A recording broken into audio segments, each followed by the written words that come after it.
of Isaiah chapter 6. Isaiah said. You notice that?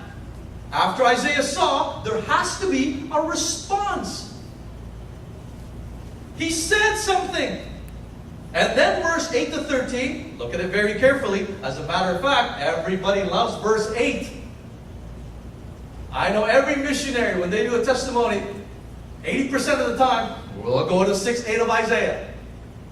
Isaiah heard. Here's the problem, before I even start and expound on Isaiah chapter 6. Everybody wants to hear God. What did God tell me? Is it clear? May sinabi ba siya? I need clarity. He's so silent. I'm hearing. I'm trying to listen to God. I'm trying to listen. Let me ask you something. Did you see Him first? Did you respond? Or are you just worried about hearing from God? This is the beauty of a relationship. It's two ways. God does, we respond. So if you look at verse 1 to 4, Isaiah saw, we call that perspective change. 5 to 7, initial response, he said something. And verses 8 to 13, Isaiah heard, that's understanding and obedience. That's how I broke it down. But before we get into Isaiah saw, let's go into context. How did Isaiah get to the temple? Why was Isaiah in the temple? Why was he looking for God? Why was he sad? Why was he troubled? Well, it says in the first line. Chapter 6, verse 1. A. In the year that King Uzziah died. There's your context. This king, who became king, mind you, when he was 16 of Judah and Israel. And he reigned for 52 years, a positive reign, a strong king.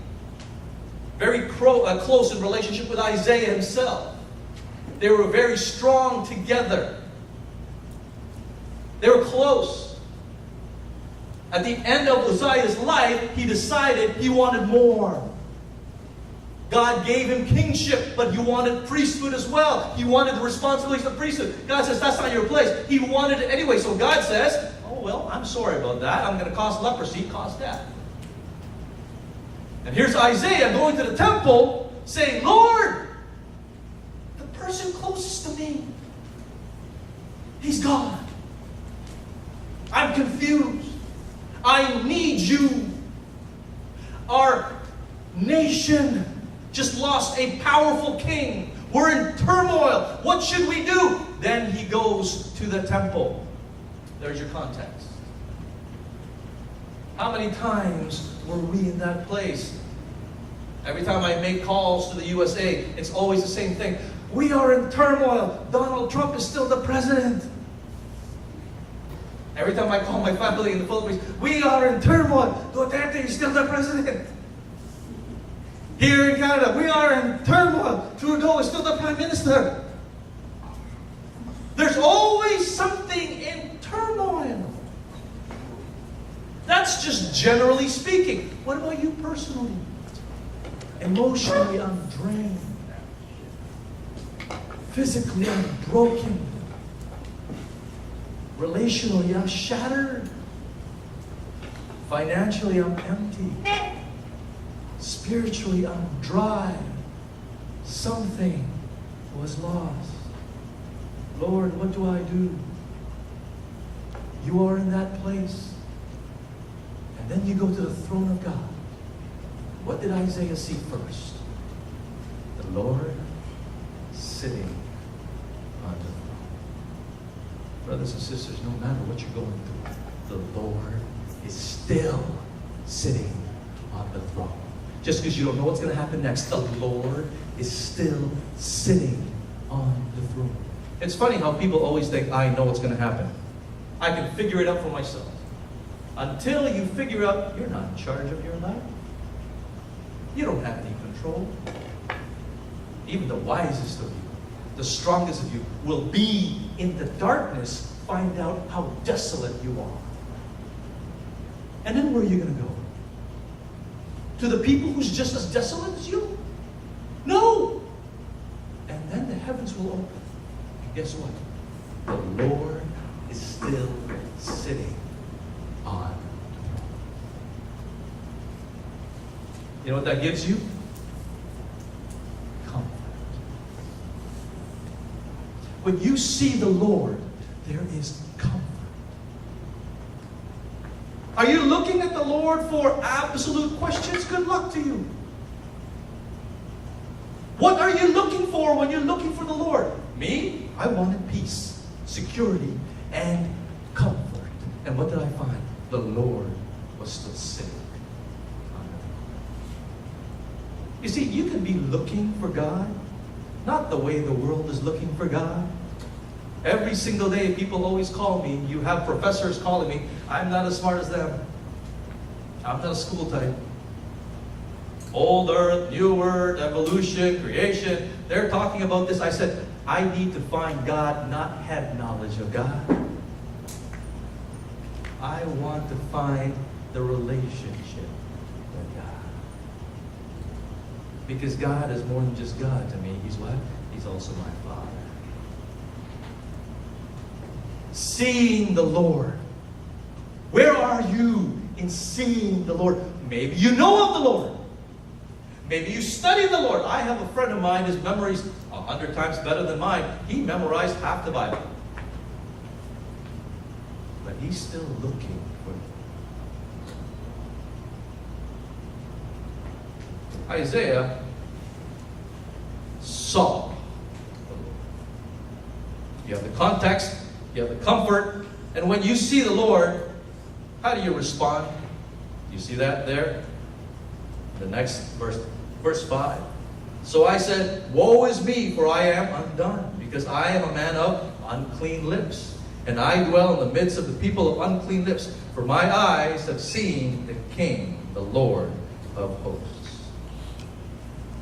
I put on my sanctified imagination, and if God showed himself to me like Isaiah, the first thing I would say, wow, look at that angel with 6 wings. First thing I would say, wow, I didn't know God's throne was so beautiful.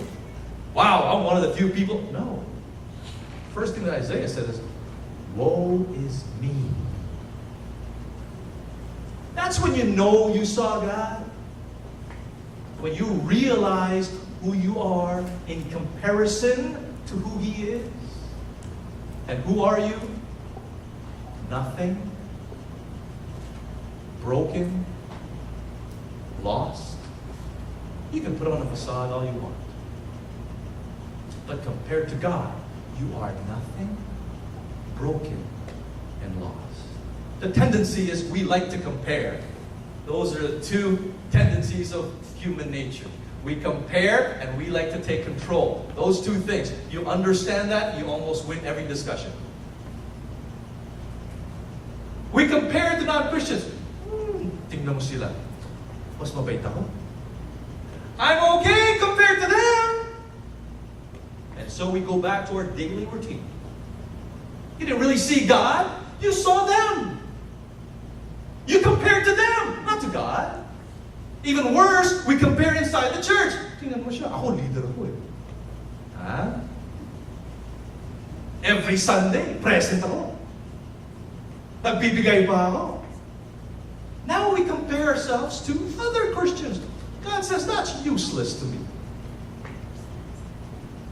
Compared to other Christians, you may be something, but compared to me, you are nothing.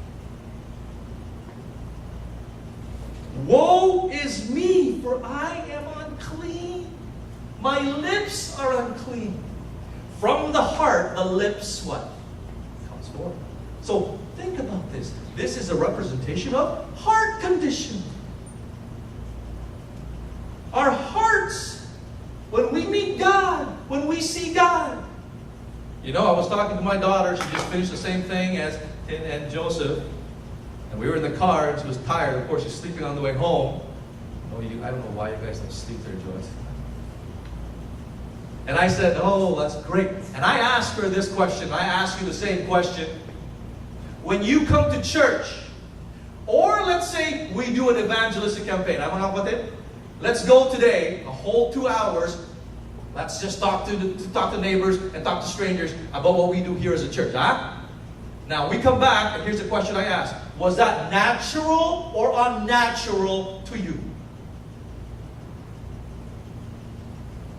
Was that natural or unnatural to you? I asked my daughter, that week, was that the holiest week in the last few months?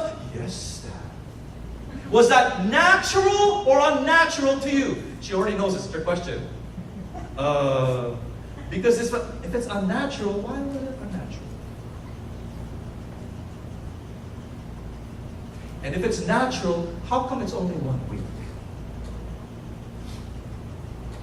Do you understand?